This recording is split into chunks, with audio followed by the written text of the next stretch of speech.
আমার আপনার দ্বারা যদি কোনো গুনার সূচনা হয়ে যায়, আমার কারণে যত গুনাহ হবে, বলে সকলের গুনার সমপরিমাণ গুনাহ শুরু করনেওয়ালার আমল নামায় যোগ হয়ে যাবে।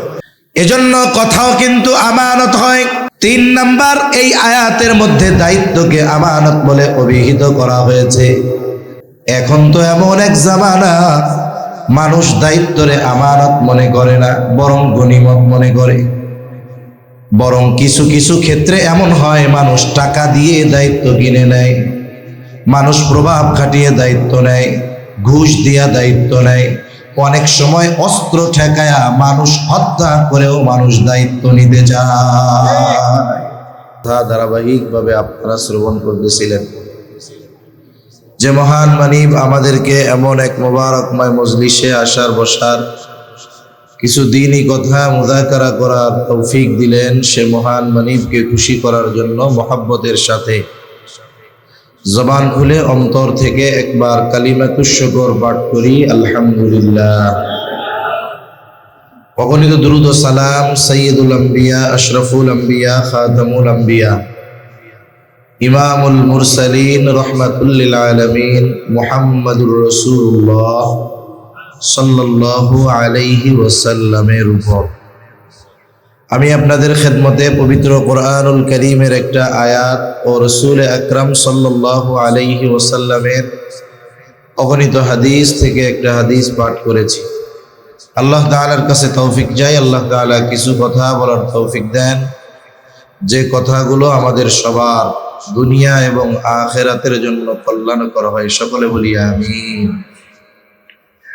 আমি যে আয়াতখানা আপনাদের খেদমতে তিলাওয়াত করেছি, উক্ত আয়াতের মধ্যে আল্লাহ সুবহানাহু ওয়া তাআলা আমাদেরকে 2টি বিষয়ের আদেশ দিয়েছেন। কয়টি বিষয়? 2টি বিষয়ের আদেশ আল্লাহ তাআলা দিয়েছেন।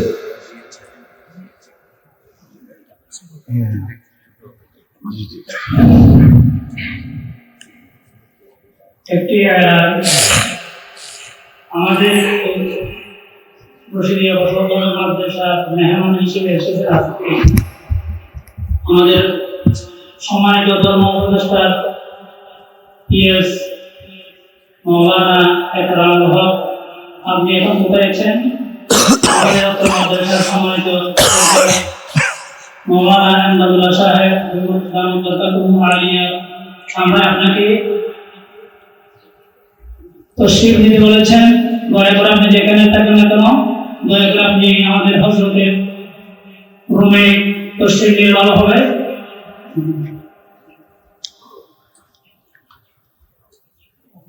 আল্লাহ রাব্বুল আলামিন এই আয়াতের মধ্যে আমাদেরকে 2টি বিষয়ের আদেশ দিয়েছে। 2টি বিষয়। এই আয়াত নাজিল হওয়ার কারণ, শানে নুজুলটা সংক্ষিপ্ত সারে জানলে আমাদের পরবর্তী কথাগুলো বোঝা সহজ হবে ইনশাআল্লাহ। রাসূল আকরাম সাল্লাল্লাহু আলাইহি ওয়াসাল্লাম হিজরতের পূর্বে একবার বাইতুল্লাহর ভিতরে ঢোকার ইচ্ছা পোষণ করলেন। জাহেলিয়াতের সময়ও মক্কাবাসীর মধ্যে 2টি দায়িত্ব সবচাইতে সম্মানের দায়িত্ব বলে বিবেচিত হইত। একটা হলো হাজীদেরকে পানি পান করানোর দায়িত্ব। ওই সময় হাজীদের পানি পান করাতেন রাসূল আকরাম সাল্লাল্লাহু আলাইহি ওয়াসাল্লামের চাচা হযরত আব্বাস রাদিয়াল্লাহু তাআলা। আর বাইতুল্লাহর চাবি বহনের দায়িত্ব ছিল ওসমান ইবনে তালহার হাতে। ওসমান ইবনে তালহা প্রতি সোম এবং বৃহস্পতিবার বাইতুল্লাহর দরজা খুলে দিতেন, সকলের জন্য উন্মুক্ত থাকতো, সকলে ভেতরে যাইতে পারত। অন্য সময়ে যদি কারো ভেতরে যাওয়ার ইচ্ছা হতো, ওসমান ইবনে তালহার কাছ থেকে চাবি নিয়ে খুলে এরপরে ভিতরে যাওয়া লাগতো। হিজরত পূর্বকালীন সময় রাসূলুল্লাহ সাল্লাল্লাহু আলাইহি ওয়াসাল্লাম একবার ভেতরে যাওয়ার ইচ্ছা পোষণ করলেন, ওসমান ইবনে তালহার কাছে চাবি চাইলেন। ওসমান ইবনে তালহা তখনও কাফের। স্বাভাবিক মক্কি জিন্দেগি, মুসলমানদের উপরে কত জুলুম অত্যাচার, এটা সকলেরই জানা আছে। ওসমান ইবনে তালহা নবীজি সাল্লাল্লাহু আলাইহি ওয়াসাল্লামকে তো চাবি দিলই না, বরং রসুল আকরাম সাল্লাল্লাহু আলাইহি ওয়াসাল্লামকে বিভিন্ন কথার দ্বারা কষ্ট দিতে লাগলো। নবীজি সাল্লাল্লাহু আলাইহি ওয়াসাল্লাম ওসমান ইবনে তালহাকে বললেন, ওসমান, আজকে আমি চাবি চাইলাম, তুমি আমাকে চাবি দিলা না। একটা দিন আসবে যখন এই চাবি আমার হাতে থাকবে এবং এই চাবি বহনের দায়িত্ব আমি যাকে খুশি তাকে দেব। ওসমান ইবনে তালহা বলতেছে, যদি কখনো এমনটা হয় তাহলে কুরাইশদের আর মান সম্মান থাকবে না। নবীজি সাল্লাল্লাহু আলাইহি ওয়াসাল্লাম বললেন যে যেই দিন আমার হাতে চাবি আসবে সেই দিন কুরাইশদের সম্মান আরো বেড়ে যাবে। ওসমান ইবনে তালহা বলেন যে ওই সময়ের পারিপার্শ্বিক অবস্থায় মনে হচ্ছিল এটা অসম্ভব, কিন্তু এরপরেও যিনি এই কথা বলেছেন যে চাবি একদিন আমার হাতে আসবে, তিনি গোটা হায়াতে একটা মিথ্যা কথাও বলেননি। লম্বা কথা সংক্ষিপ্ত সারে বলতেছি, মক্কা বিজয় হলো, রসুল আকরাম সাল্লাল্লাহু আলাইহি ওয়াসাল্লামের হাতে বাইতুল্লাহর চাবি। ওসমান ইবনে তালহা হুদাইবিয়ার সন্ধির পরে ওই সময় ঈমান এনেছে, এখন ঈমানদার। রসুল সাল্লাল্লাহু আলাইহি ওয়াসাল্লাম বাইতুল্লাহে ঢুকলেন। বাইতুল্লাহর মধ্য থেকে মূর্তিগুলাকে ভেঙে পরিষ্কার করা হলো। কাবার চত্বরে সবাই বসা। হযরত আলী রাদিয়াল্লাহু তাআলা আনহু, আব্বাস রাদিয়াল্লাহু তাআলা আনহু বলতেছে যে এই চাবি বহনের দায়িত্ব আমাদের কাছে এখন থেকে থাক। কিন্তু রাসূলুল্লাহ সাল্লাল্লাহু আলাইহি ওয়াসাল্লাম এই চাবি বহনের দায়িত্ব কাকে দিবেন? আল্লাহর নির্দেশ যার ব্যাপারে তাকেই দিবেন। কারণ অতীতে দীর্ঘকালীন সময়, দীর্ঘকাল ধরে ওসমান ইবনে তালহা তার পূর্বপুরুষদের হাতে বাইতুল্লাহর চাবি ছিল। রসুল আকরাম সাল্লাল্লাহু আলাইহি ওয়াসাল্লাম এখন যার হাতে তুলে দিবেন তিনি বাইতুল্লাহর চাবি বহনের দায়িত্ব গ্রহণ করবেন। ওসমান ইবনে তালহা চিন্তা করতেছে, যদিও মুসলমান হয়েছি কিন্তু এই চাবি বহনের দায়িত্ব আর হয়তো আমি পাবো না। কিন্তু আল্লাহ তাআলা এই সূরাতুন নিসার 58 নম্বর আয়াত নাজিল করে মূলত এই দায়িত্ব পুনরায় ওসমান ইবনে তালহার হাতে প্রদান করার নির্দেশ আল্লাহ তাআলা দিলেন। এখানে কয়েকটি বিষয় এর দ্বারা সামনে চলে আসে। এক নম্বর বিষয়, ওসমান ইবনে তালহা রাসূল আকরাম সাল্লাল্লাহু আলাইহি ওয়াসাল্লামকে বাইতুল্লাহর মধ্যে ঢুকতে দেয় নাই। যেই বাইতুল্লাহ নবীজিকে ঢুকতে দেওয়া হয় নাই সেই বাইতুল্লাহর চাবি নবীর হাতে। রাসূলুল্লাহ সাল্লাল্লাহু আলাইহি ওয়াসাল্লাম পুনরায় যদি এই চাবি বহনের দায়িত্ব ওসমান ইবনে তালহার হাতে আবার দেন, এর দ্বারা রাসূল আকরাম সাল্লাল্লাহু আলাইহি ওয়াসাল্লামের শ্রেষ্ঠত্ব, মহানুভবতার পরিচয় প্রকাশ পায়। ঠিক কিনা বলেন? আমরা যদি কারো দ্বারা কোনো বিষয়ে কষ্ট পাই, ও যতই ভালো হোক, ওইটা আমরা মনে রাখি, ওটা মনে রেখে আমরা প্রতিশোধ নেওয়ার চেষ্টা করি। স্বাভাবিকভাবে নবীজি সাল্লাল্লাহু আলাইহি ওয়াসাল্লাম এই চিন্তা তো করেনই নাই, বরং ওসমান ইবনে তালহার হাতে আল্লাহর নির্দেশে চাবি প্রদান করে বললেন, ওসমান, এই চাবি বহনের দায়িত্ব শুধু তোমার হাতে আজকে নয়, কিয়ামত পর্যন্ত এই সম্মানজনক দায়িত্ব ধারাবাহিকতার ক্রমান্বয়ে তোমার বংশের উপরেই অর্পিত থাকবে। সুবহানাল্লাহ। তাহলে এই চাবি প্রদানের মাধ্যমে নবীজি সাল্লাল্লাহু আলাইহি ওয়াসাল্লামের মহানুভবতার পরিচয় আবার পুনরায় মক্কাবাসী দেখতে পারল। দুই নম্বর, এই আয়াতের মধ্যে খুবই গুরুত্বপূর্ণ কয়েকটি বিষয়ের খবর আল্লাহ তাআলা দিয়েছেন। এক নম্বর বিষয়, এই আয়াতের মধ্যে দায়িত্বকে আমানত বলে অভিহিত করা হয়েছে। দুই নম্বর বিষয়, বলে এই আয়াতে আল্লাহ সুবহানাহু ওয়া তাআলা আমানত শব্দটা বহু বচন ব্যবহার করেছেন। আমানাত, এর দ্বারা আল্লাহ সুবহানাহু ওয়া তাআলা এই বিষয়টাও আমাদেরকে জানিয়ে দিলেন যে আমানত একটি দুইটি বিষয়ের মধ্যে নয়, বরং আমানত বহু বিষয়ের মধ্যে রয়েছে। এই দুইটি বিষয় সামনে রাখলে পরবর্তী কথা অল্প সময় বোঝা সহজ হবে ইনশাআল্লাহ। আল্লাহ তাআলা এই আয়াতে কি বলেন? আল্লাহ তাআলা বলেন, ইন্নাল্লাহা ইয়া'মুরুকুম আন তু'আদ্দুল আমানাতি ইলা আহলিহা। আল্লাহ রাব্বুল আলামিন বলেন, নিশ্চয়ই তিনি তোমাদের আদেশ দিচ্ছেন আন তু'আদ্দুল আমানাতি ইলা আহলিহা, যে আমানত তার হকদারের কাছে ফিরায়া দাও। ওয়া ইযা হাকামতুম বাইনান নাসি আন তাহকুমু বিল আদল, আর যখন তোমরা মানুষের মধ্যে বিচার আচার করবা, ন্যায় বিচার করবা, এক নম্বর আদেশ আমানত তার হকদারের কাছে ফিরায়া দাও।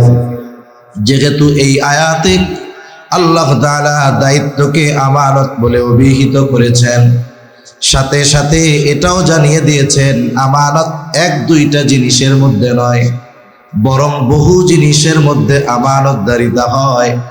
এই জন্য বুজুর্গানে দিন বলেন, এই আয়াতে মূলত আল্লাহ তাআলা আমাদেরকে আমানতদারিতার গুণ অর্জন করতে বলেছে। এই জন্য আমানতদারিতা অর্জন করা এটা প্রত্যেকটা মুমিনের জন্য গুরুত্বপূর্ণ একটি বিষয়। কিছু গুণ আছে যেই গুণগুলো অর্জনের মাধ্যমে মুমিনের চরিত্র উত্তম হয়। তবে আমানতদারিতা এমন একটি বিষয়, এটা শুধুমাত্র কোনো কর্ম বা অভ্যাসের সাথে সম্পৃক্ত বিষয়টা এমন নয়, বরং প্রতিটা মুমিনের জন্য আমানতদারিতার গুণ অর্জন করা অতীব জরুরি। কারণ এই আমানতদারিতার সম্পৃক্ততা শুধুমাত্র আমলের সাথে নয়, বরং আমানতদারিতার সম্পৃক্ততা হলো ঈমানের সাথে। কোন মানুষের যদি ঈমান পরিপূর্ণ থাকে, ত্রুটি মুক্ত থাকে, আমল যদি কম হয়, বলে ওই আমল নাজাতের জন্য যথেষ্ট হতে পারে। নবীজি সাল্লাল্লাহু আলাইহি ওয়াসাল্লাম বলেন, আখলিস দীনাকা ইয়াকফিকাল আমালুল কলিল, তোমার ঈমান খাঁটি করো, অল্প আমল নাজাতের জন্য যথেষ্ট হবে। বলে ঈমান খাঁটি করার জন্য যত গুণাবলী দরকার, এর মধ্যে অন্যতম একটি গুণ হলো আমানতদারিতা। এই জন্য আমানতদারিতার সম্পৃক্ততা হলো ঈমানের সাথে। আর আমানতদারিতা এটা হলো মুমিনের ভূষণ, আর আমানতের খেয়ানত করা এটা হলো মুনাফিকের অন্যতম আলামা। রাসূলুল্লাহ সাল্লাল্লাহু আলাইহি ওয়াসাল্লাম আমাদেরকে মুনাফিকের আলামতগুলো জানিয়ে দিয়েছেন। এগুলো খুব ডেঞ্জারাস। বলে মুনাফিকের আলামত যদি কোনো মুমিনের মধ্যে বিস্তার লাভ করে, এটা তার ঈমানকে নষ্ট করে দিতে পারে। এজন্য মুনাফিকের আলামতগুলো যদি আমাদের মধ্যে থাকে, আলামতগুলো আমাদের থেকে বের করা দরকার। একটা লোক, তার হাতের মধ্যে ক্যান্সারের জীবাণু ধরা পড়েছে আঙ্গুলে। ডাক্তার তাকে বললেন, আপনার আঙ্গুলে এখানে তো ক্যান্সারের জীবাণু ধরা পড়েছে, এখন যদি আপনার গোটা দেহ বাঁচাতে হয় আঙ্গুল কেটে ফেলতে হবে। বলেন তো কোনো ব্যক্তি এমন আছে নাকি ডাক্তারকে বলবে, ডাক্তার জীবন চলে যায় যাক, তবু আঙ্গুল কাটা যাবে না? বলবে? বলবে হাত চলে যায় যাক, যেন বাইসা থাকি। কারণ এই জীবাণু হাতের থেকে একসময় আস্তে আস্তে গোটা দেহে ছড়িয়ে যাবে। বলে এটা মানুষের জীবন ধ্বংসের কারণ হয়ে যেতে পারে। অনুরূপভাবে মুনাফিকের আলামতগুলো যদি কারো মধ্যে বিস্তার লাভ করে, বলে হয়তো জীবন ধ্বংস করবে না, কিন্তু এই আলামতগুলো তার ঈমান ধ্বংসের কারণ হয়ে যেতে পারে। এজন্য মুনাফিকের আলামত যদি কারো মধ্যে থাকে আমরা বের করে ফেলব। আলামতগুলো কি এটা সবার জানা আছে, এরপরে আমরা একটু মুজাকারা করি। এক নম্বর আলামত মুনাফিকের, বলে যখন কথা বলে মিথ্যা কথা বলে। দুই নম্বর আলামত ইদা ওয়াদা আখলাফা, ওয়াদা করলে ওয়াদা খেলাফ করে। ইদা তুমিনা খানা, আমানতের খেয়ানত করে। আর একটা বর্ণনায় আরো একটা আসছে ওয়া ইদা তাখাসামা ফাজারা, বলে মুনাফিকের যদি কারো সাথে ঝগড়া বিবাদ হয় বকাঝকা শুরু করে দেয়। বলে এগুলো হলো মুনাফিকের আলামত। তবে আফসোসের বিষয় হলো সমাজে অনেক নামাজি হাজি ভালো মানুষ বলে আমরা যাদেরকে জানি, এই ধরনের অনেক মানুষের মধ্যে মুনাফিকের আলামতগুলো পাওয়া যায়।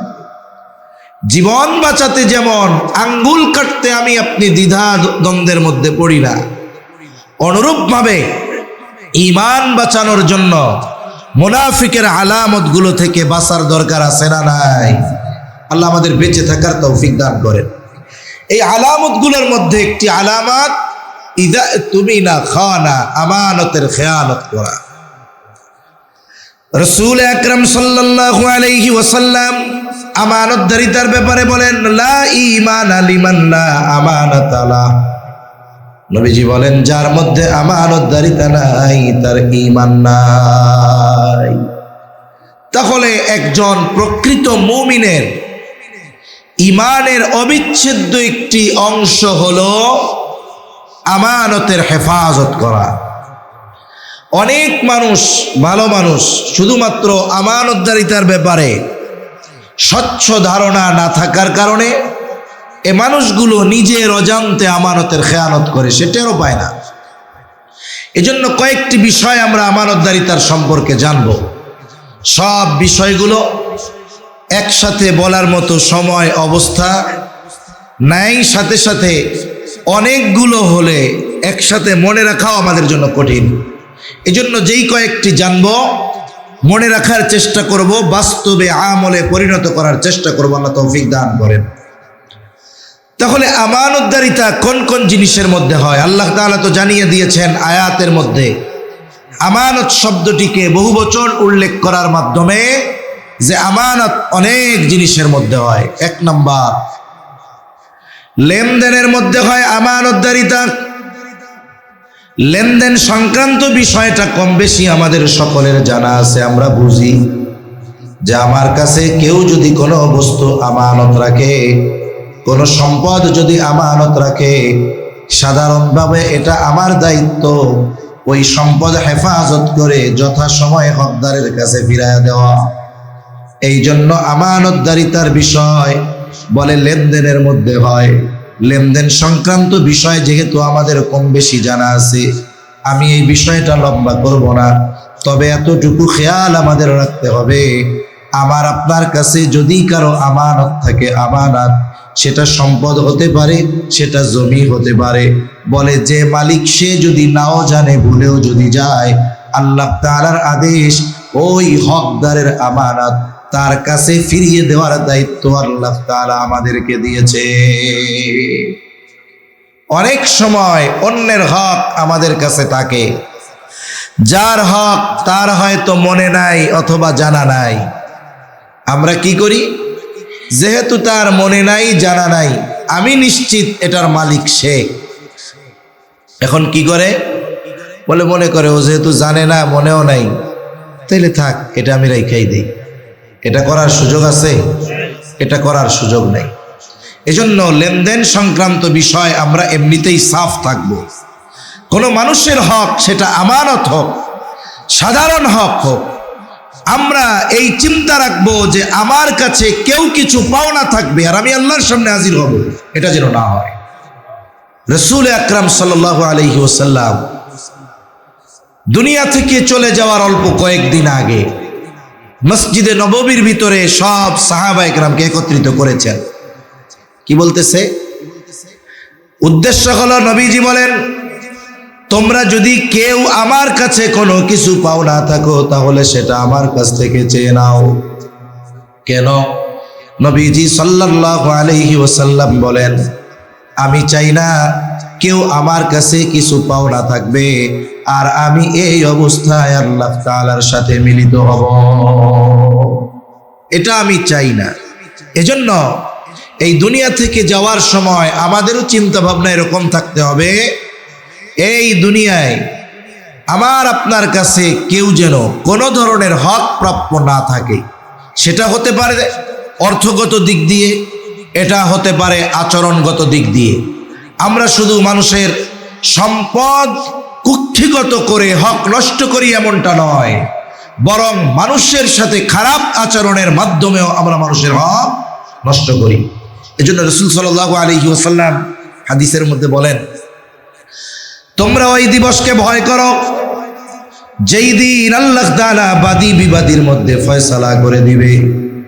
নবীজি সাল্লাল্লাহু আলাইহি ওয়াসাল্লাম বলেন, কেউ যদি দুনিয়াতে কাউকে অন্যায়ভাবে কথার দ্বারাও একটা কষ্ট দিয়ে থাকে, কিয়ামতের দিন ওই বিষয়টারও ফয়সালা যিনি করবেন তিনি কে? সেজন্য আমরা কাউকে কথার দ্বারাও কারো হক নষ্ট করব না, আল্লাহ তৌফিক দান করেন। আর আমানতদারিতার ব্যাপারে এটা তো সর্বোচ্চ সচেষ্ট আমাদের থাকতে হবে। তাহলে 1 নাম্বার, আমরা আমানতদারিতা অর্জন করব লেনদেনের মধ্যে। 2 নাম্বার, বলে কথাও কিন্তু আমানত হয়, শুধু টাকা পয়সাই সম্পত্তি আমানত হয় তা নয়, কথাও আমানত হয়। নবীজি সাল্লাল্লাহু আলাইহি ওয়াসাল্লাম বলেন, ইযা হাদ্দাসা আর-রাজুলু সুম্মা ইলতাফাতা ফাহিয়া আমানাতুন।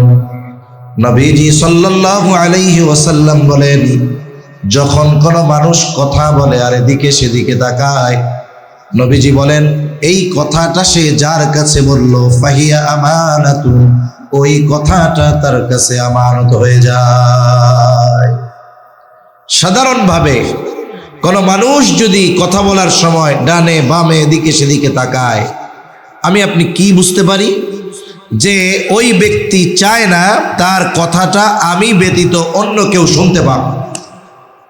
কিন্তু আমাদের অবস্থা পরিপূর্ণের ব্যতিক্রম। কোনো ব্যক্তি যদি আমার আপনার কাছে কোনো কথা বলার পরে এই কথা বলে যে দেখুন কথাটা শুধুমাত্র আপনাকে বললাম, আপনি আর কাউরে বললেন না।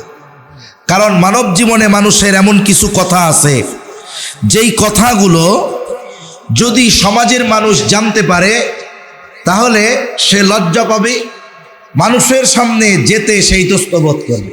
হতে পারে মানুষের ব্যক্তিগত জীবনে এরকম অনেক বিষয় থাকতে পারে, কি পারে না? অনেক বিষয় মানুষের জীবনে থাকতে পারে যে যেই জিনিসটা তার সম্মানের সাথে সম্পৃক্ত হতে পারে। মনে করেন তার ঘরে স্ত্রী ভালো না, তার সন্তানেরা কথা শোনে না, তার পরিবারের মানুষ তার উপরে টর্চার করে, এটা হতে পারে। দেখা যাবে বাহিরে সে খুব প্রভাবশালী ব্যক্তি, কিন্তু ভেতরে ঘরের মধ্যে সে একজন মাজলুম। বাহিরে মানুষ তাকে দেখলে ভয় পায় আর সে ঘরের মধ্যে ঢুকলে ভয় পায়। আছে না এরকম? আছে। এখন মনে করেন এই যে অভ্যন্তরীণ কষ্ট, এটা গোপন রাখবে কতদিন? চাপিয়ে রাখলে স্ট্রোক করবে। এখন সে কি করে?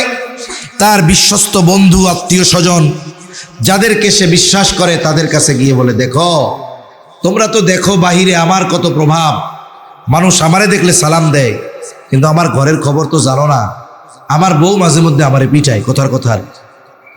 এখন বলেন তো এই কথা কি মানুষের সামনে বলা যায়? আর যদি সমাজের মানুষ জানে তাইলে ও যে রাস্তা দিয়া যাবে পাশের থেকে বলবে, দেখ ওই যে বউয়ের পিটানি খাওয়া নেতা যাইতেছে। ইজ্জত থাকবে? থাকবে না। এখন এসে আমার আপনার কাছে বলল, এখন আমাদের অভ্যাস কি? যদি বলে বইলেন না, ওই কথা না বলা পর্যন্ত আমাদের আর ভালো লাগে না, এটা আমাদের রোগ। এখন কি করে? 1-2 দিন অতিবাহিত হতে দেয় না, চোখের আড়াল হওয়ার আগেই পাশের মানুষকে ডেকে বলবে, ওই লোক আমার কাছে কি কথা বলছে জানো? বলে না, বলে আমাকে খুব বিশ্বাস করে গোপন একটা কথা বলেছে, কারো কাছে বলতে মানা করছে। আমি তোমাকে খুব বিশ্বাস করি, আমি শুধু তোমার কাছে বললাম, তুমি কারো কাছে বইল না। আপনাদের চিটাঙের ভাষায় বলবে আই তোরে খদ্দি তুই কারো কাছে নো হইস, ঠিক না? যে আমি তোরেই বলতেছি, তুমি আর কারো কাছে বইল না। এখন কি হবে? আমারেও তো বলতে মানা করছিল, আমিও বলছি না।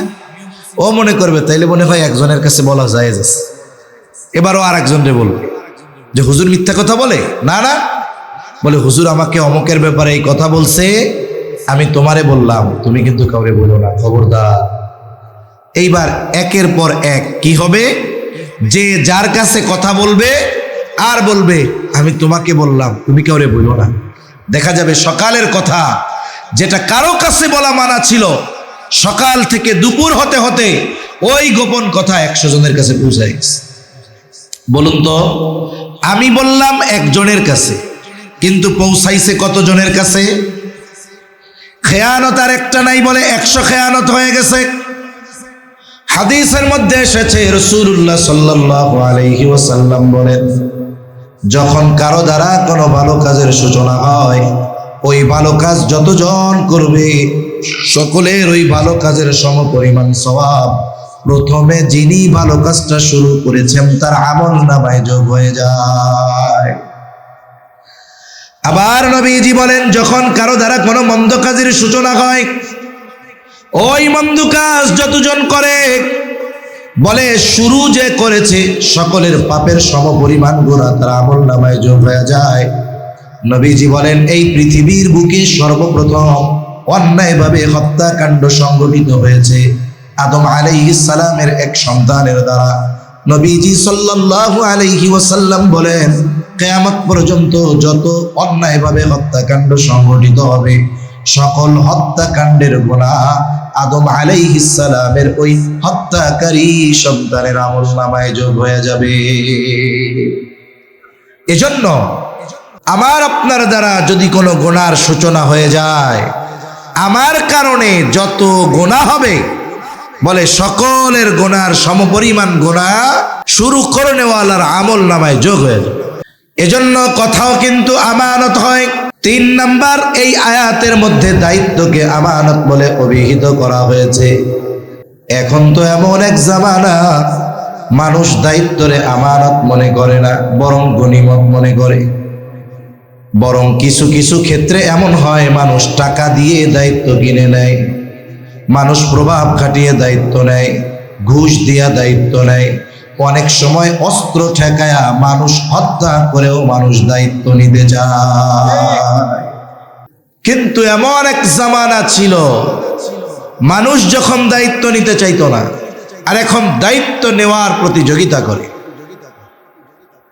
অনেক সময় দেখবেন এক অঞ্চলে গত 2 বছর আগে এক অঞ্চলে একজন চেয়ারম্যান ইউনিয়নের চেয়ারম্যান, তখন নির্দিষ্ট দলের মার্কায় নির্বাচন হইতো, চেয়ারম্যান ইলেকশন।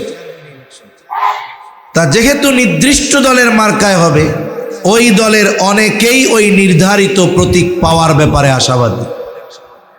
বলে তখন কি হয়, একই মার্কা যখন 15 জন চায় তখন ওইটার ডিমান্ড বেড়ে যায়। বাজারে পণ্যের চাহিদা, দাম বাড়ে কেমনে? বলে গ্রাহক আছে 100, পণ্য আছে 10টা। এখন ব্যবসায়ীরা চিন্তা করে যেহেতু মাল কম চাহিদা বেশি, এটার দাম বাড়ায়। এখন ওইটার দাম দামি না হলেও দাম বেড়ে যায়। এখন যখন 15 জন চাইছে, এইবার হাই কমান্ড থেকে এই প্রতীকের দাম বাড়ায় দিছে, তার মানে নিলামে উঠে গেছে। একজনের ব্যাপারে জানলাম, উনি প্রায় 3 কোটি টাকার উপরে শুধুমাত্র মার্কা পাওয়ার জন্য ব্যয় করছে। কয় কোটি? জোরে বলেন না, কয় কোটি? আগে কোটি টাকা, লাখ টাকা শুনলে অনেক মনে হইতো, যেই পরিমাণ পাচারের গল্প শুনছি এখন কোটি টাকা মনে হয় এগুলা পান্তাবাদ। ঠিক কিনা বলেন? আমরা হিসাব শুনি কি, কয় পাচার করছে কত, কয় লাখ কোটি ডলার, লাখ কোটি ডলার। এখানে মিলিয়ন ফেল, মিলিয়নের হিসাবই নেই, বিলিয়ন বিলিয়ন ডলার পাচার হয়েছে। এজন্য 2-1 কোটি টাকা আমাদের কাছে টাকা মনে হয় না। তা 3 কোটি টাকা দিয়ে মার্কা কিনছে, এরপরে নির্বাচনের জন্য ব্যয় করছে। একটা পোস্টার করে না নির্বাচনে, কি লেখে? আসন্ন ১ নং ইউনিয়ন পরিষদ নির্বাচনে চেয়ারম্যান পদপ্রার্থী হিসাবে অমুক ভাইকে তমুক মার্কায় ভোট দিয়ে এই ইউনিয়নের জনগণের সেবা করার সুযোগ দান করুন। ঠিক কিনা বলেন? তার মানে উনি পোস্টারের মধ্যে লিখছে উনি চেয়ারম্যান হয়ে কি চায়, বলে মানুষের সেবা করতে চায়। আমার একটু বলেন তো, যেই লোকটা বাস্তবে মানুষের সেবা করতে চায় ওর কি মানুষের সেবা করার জন্য চেয়ারম্যান হওয়া লাগবে? ৩ কোটি টাকা দিয়ে যে মার্কা কিনতে পারে, জনগণের সেবা করার জন্য যদি সদিচ্ছাই থাকে তার চেয়ারম্যান হওয়া লাগে না। ঠিক কিনা বলে? তাহলে কি বলে? এই জায়গায় মধু আছে, এই জায়গায় কি আছে? মধু আছে। আর একটা গল্প, রাষ্ট্রের সম্পদ কাদের? মানুষের। তা এজন্য মেম্বার থেকে নিয়ে প্রেসিডেন্ট পর্যন্ত প্রত্যেকেরই মাস শেষে নির্দিষ্ট একটা ভাতা আছে। ইংল্যান্ডের প্রধানমন্ত্রীরও ভাতা আছে। তা উনি বলেন আমাকে যেই ভাতা দেওয়া হয় প্রধানমন্ত্রীর দায়িত্ব পালনের জন্য, এটা দিয়ে আমার ফ্যামিলি চলে না। আমি আমার ব্যবসায় সময় দিতে পারতেছি না, আমার প্রফিট আসতেছে না, যার কারণে আমার ফ্যামিলি চালানো কষ্টকর হয়ে যাচ্ছে। খবরটা পড়লাম আর চিন্তা করলাম যে বেটা, তোমার নসিব বড় খারাপ। তুমি ইংল্যান্ডের মতো দেশে জন্ম নিছো, এই জন্য তুমি বাংলাদেশে চলে আসো, তোমার প্রধানমন্ত্রী হওয়া লাগবে না। কোনো মতে কষ্ট করে যদি 5 বছর মেম্বার হইতে পারো, তোমার সামনের হায়াতের জন্য আর টেনশন করা লাগবে না, টাকার পাহাড় হয়ে যেতে পারবা। ঠিক কিনা বলে? তাহলে চিন্তা করে দেখুন, এরা দায়িত্বকে গনিমত মনে করেছে, আমানত মনে করে নাই বিধায় রাষ্ট্রের সম্পদ। একটা কবিতা আছে না, আমরা ছোটবেলায় পড়েছি, ওই দেখা যায় তাল গাছ, ওই আমাদের গা, ওইখানেতে বাস করে কানা বগির সা, ও বগি তুই খাস কি, পুঁটি মাছ চাষ কি, বলে না পান্থাবাদ চাষ কি খাস কি, বলে পান্থাবাদ খাই না চাই না, পুঁটি মাছ পাই না, একটা যদি পায় অমনি দইরা ঘা পুষ গুপুস খাই। আমাদের দেশের দায়িত্ব যখন কেউ পায়, ওই যে ঘাপুস ঘুপুস করে যা পায় সব খায়। ঠিক কিনা বলেন? অথচ একটা সময় মানুষ দায়িত্বকে আমানত মনে করত। আমাদের কলিজার টুকরা ইমাম আজম আবু হানিফা রহমাতুল্লাহি আলাইহি, খলিফা মনসুর ইমাম আবু হানিফা রহমাতুল্লাহি আলাইহিকে বলতেছে, ইমাম, প্রধান কাজীর পদ শূন্য, প্রধান বিচারকের পদ শূন্য, আপনি প্রধান বিচারকের দায়িত্ব নেন। ইমাম আবু হানিফা রহমাতুল্লাহি আলাইহি খলিফার প্রস্তাব সরাসরি প্রত্যাখ্যান করলেন, ফিরাইয়া দিলেন যে না, এই দায়িত্ব আমি নিতে পারবো না। খলিফা সবার সামনে প্রস্তাব দিয়েছে, সবার সামনে তিনি প্রস্তাব ফিরাইয়া দিয়েছেন। খলিফার ইগোতে লাগছে, আত্মমর্যাদায় লেগেছে, হাতের মধ্যে চাবুক, বলে চাবুক দিয়া ইমাম আবু হানিফার গায়ে একটা বাড়ি মেরে দিয়েছে রাগে। খলিফা মনসুর রাজপ্রাসাদে ফিরে গেল। খলিফা মনসুরের চাচা বলে, মনসুর, কাজটা তুমি ভালো করো নাই, ইমাম আবু হানিফার গায়ে চাবুক দিয়ে বাড়ি মেরেছো, কাজটা ভালো হয় নাই, তার কাছে তুমি ক্ষমা চাও, মাফ চাও। একটা বিষয় হলো, মানুষ যখন রাগান্বিত অবস্থায় থাকে সে অনেক কিছু করে ফেলতে পারে, সিদ্ধান্ত নিতে পারে, কিন্তু দেখা যাবে ওই ব্যক্তি যখন রাগ ঠান্ডা হয়ে যাবে, ওই রাগান্বিত অবস্থার সিদ্ধান্ত কথার জন্য সে নিজেই লজ্জিত হয়ে যায়। এজন্য রাগান্বিত অবস্থায় কোনো সিদ্ধান্ত নিতে হয় না। হাদিসের মধ্যেও মানুষ যখন রাগান্বিত হয়ে যায় তখন সে কি করবে এর দিক নির্দেশনা আছে।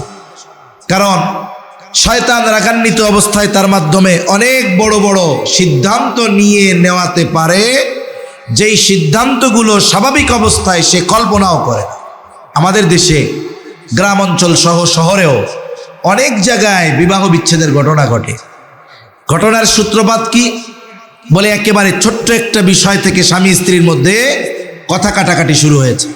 একটা পর্যায়ে এটা বৃহৎ আকার ধারণ করে। রাগান্বিত অবস্থায় স্বামী তার স্ত্রীর 14 গোষ্ঠী ধরে তালাক দিয়ে দেয়। যখন তালাক দিয়ে দেয়, শয়তানের এক মিশন সাকসেসফুল। এবার শয়তান চলে যায়, মেজাজ ঠান্ডা। একটু পরে আইসা আর এক শয়তান দুইজনের একে অপরের প্রতি মহব্বত জ্বালা শুরু করে দেয়। এখন চিন্তা করে, হায়, কাজটা কি করলাম? আমার এই 2 বছরের বাচ্চাকে কে লালন পালন করবে, 4 বছরের বাচ্চাটাকে কে বড় করবে। এইবার হুজুরের কাছে চলে গেছে দৌড় দিয়া, হুজুর কি হয়েছে? বলে আমি তো এই কাজ করে ফেলছি। কেন করছো? হুজুর রাগের মাথায় করছি হুজুর। এখন বলেন তো, কেউ কি তরকারি ভালো হলে, খাবারটা মজা হলে আনন্দের ঠেলায় তালাক দেয় নাকি? রাগ হলেই তো দেয়। এজন্য একটা জিনিস জীবনের মূলনীতি বানাতে হবে। বলে কি? বলে রাগান্বিত অবস্থায় কখনো কোনো সিদ্ধান্ত নেওয়া যাবে না। যে কোনো সিদ্ধান্ত নিতে হয় ভেবে চিনতে, ঠান্ডা মাথায়। আর রাগ হলে কি করব? রাগ হলে আমি দাঁড়ানো থাকলে বসে পড়ব, বসে থাকলে শুয়ে পড়ব, অজু করব, নামাজে দাঁড়িয়ে যাব। যার সাথে রাগারাগি, যাকে দেখলে রাগ হচ্ছে, আমি তার সামনে থেকে সরে যাব। আশা করা যায় এতে রাগ কমে যাবে, হয়তো অনেক বড় ভুল সিদ্ধান্ত থেকে আল্লাহ চাইলে বেঁচে যাওয়া যাবে। খলিফা মনসুর তখন তো রাগান্বিত অবস্থায় ছিল, চাবুক দিয়া বাড়ি মারছে, এখন তো রাগ নাই। এখন চিন্তা করে কাজটা বড় খারাপ হয়েছে, অনুশোচনা বোধ জাগ্রত হয়েছে, কিন্তু নিজে গিয়ে ক্ষমা চাইবে, লজ্জা লাগতেছে। নিজে না গিয়ে নিজের একজন বিশ্বস্ত মানুষকে পাঠায় দিল, যাও আমার পক্ষ থেকে ইমাম আবু হানিফার কাছে ক্ষমা চেয়ে আসো। লোকটার হাতে 1 থলে স্বর্ণ মুদ্রা দিয়া পাঠায় দিল, যাও। লোকটা এবার ইমাম আবু হানিফার কাছে এসে বলে, ইমাম, খলিফা তার কর্মের জন্য লজ্জিত, আপনার কাছে ক্ষমা প্রার্থী, ক্ষমা করে দেন। ইমাম আবু হানিফা নববী গুণে গুণান্বিত মানুষ, উনি বললেন, হ্যাঁ আমি ক্ষমা করে দিলাম। এইবার 1 থলে স্বর্ণ মুদ্রা হাতে দিয়া বলে, এটা খলিফা আপনার জন্য হাদিয়া দিয়েছে, এটা আপনি যদি গ্রহণ করেন তবেই তিনি সুনিশ্চিত হবে যে আপনি তাকে ক্ষমা করে দিয়েছেন। ইমাম আবু হানিফা বলে, মাফ করে দিয়েছি, হাদিয়া ফেরত নিয়ে যাওয়া লাগবে না। লোকটা বারবার পিড়াপিড়ি করতেছে। ইমাম আবু হানিফা জিজ্ঞাসা করে যে, তুমি এই হাদিয়া পাইলো কোথায় তোমার খলিফা? উনি কি এটা ওনার ব্যক্তিগত টাকা থেকে দিয়েছে নাকি? বলে না, উনি এত টাকা হাদিয়া দেওয়ার জন্য পাবে কোথায়? বলে এটা উনি রাষ্ট্রীয় কোষাগার থেকে দিয়েছে। বলুন তো, এই খলিফা যিনি, তার জন্য নির্ধারিত ভাতা ছিল, তিনি তার নির্ধারিত পরিমাণ ভাতার মালিক, তবে রাষ্ট্রীয় কোষাগারে রাষ্ট্রের যেই সম্পদ, উনি কি ওইটার মালিক? উনি কি ওইটা যাকে খুশি তাকে দিতে পারবে? যেখানে খুশি সেখানে ব্যয় করতে পারবে? পারবে না। ইমাম আবু হানিফা বলতেছে, এটা রাখা যাবে না, ফেরত নিয়ে যাও। লোকটা বলে, আপনি এটা রাখেন, নিজের জন্য ব্যয় না করেন, মানুষকে সাদকা করে দিয়েন। ইমাম আবু হানিফা বলে, শোনো, তোমার কাছ থেকে এটা রাখবার পর এটা আমি নিজের জন্য ব্যয় করি নাকি সাদকা করে দেই, বিষয়টা এমন হবে না। বরং তোমার খলিফা মনে করবে ইমাম আবু হানিফা আমার দেওয়া হাদিয়া গ্রহণ করেছে, এটা তুমি ফেরত তো নিবাই। সাথে সাথে খলিফাকে বলবা যে তার জন্য যেই পরিমাণ ভাতা বরাদ্দ রাষ্ট্রের সম্পদ থেকে, এর বাইরে 1টা টাকা নিজের ব্যক্তিগত কাজে ব্যবহার করার সুযোগ তার নাই। কারণ এইটা তার কাছে আমানত, এটা তাকে ভক্ষণ করার জন্য দেওয়া হয় নাই, হেফাজত করার জন্য দেওয়া হয়েছে। লোকটা রাগান্বিত অবস্থায় চলে গেছে খলিফার কাছে। ইমাম আবু হানিফার ব্যাপারে আরো এই কথাগুলোকে মিথ্যার প্রলেপ দিয়ে সাজিয়ে খলিফার কাছে বলছে। খলিফা এবার প্রচন্ড রাগান্বিত যে আমার এই কথা কইছে, যাও আটকাও, ধরো, জেলখানার মধ্যে ভরো। ইমাম আবু হানিফা রহমাতুল্লাহ আলাইহিকে আটক করা হলো। জেলখানার মধ্যে বন্দী ইমাম আবু হানিফা প্রতিদিন চাবুক দিয়ে আঘাত করা হতো, আর বলা হতো, আপনি যদি প্রধান বিচারকের দায়িত্ব নেন আপনাকে ছেড়ে দেওয়া হবে। চাবুকের আঘাতে জর্জরিত ইমাম আবু হানিফা, তবুও তিনি প্রধান বিচারকের দায়িত্ব নেন না। ঐতিহাসিকদের থেকে 2টা মত পাওয়া যায়। যখন ইমাম আবু হানিফা তার সিদ্ধান্তের উপরে অটল, একটা সময় খাবারের সাথে বিষ প্রয়োগ করে ইমাম আবু হানিফা রহমাতুল্লাহ আলাইহিকে শহীদ করা হলো। আর এক বর্ণনায় আসছে, তিনি যখন প্রচন্ড অসুস্থ হয়ে গেছেন, তাকে বাড়িতে পাঠিয়ে দেওয়া হলো। ওই অবস্থায় তিনি ওনার জীবনের শেষ সময়গুলো অতিবাহিত করেছেন।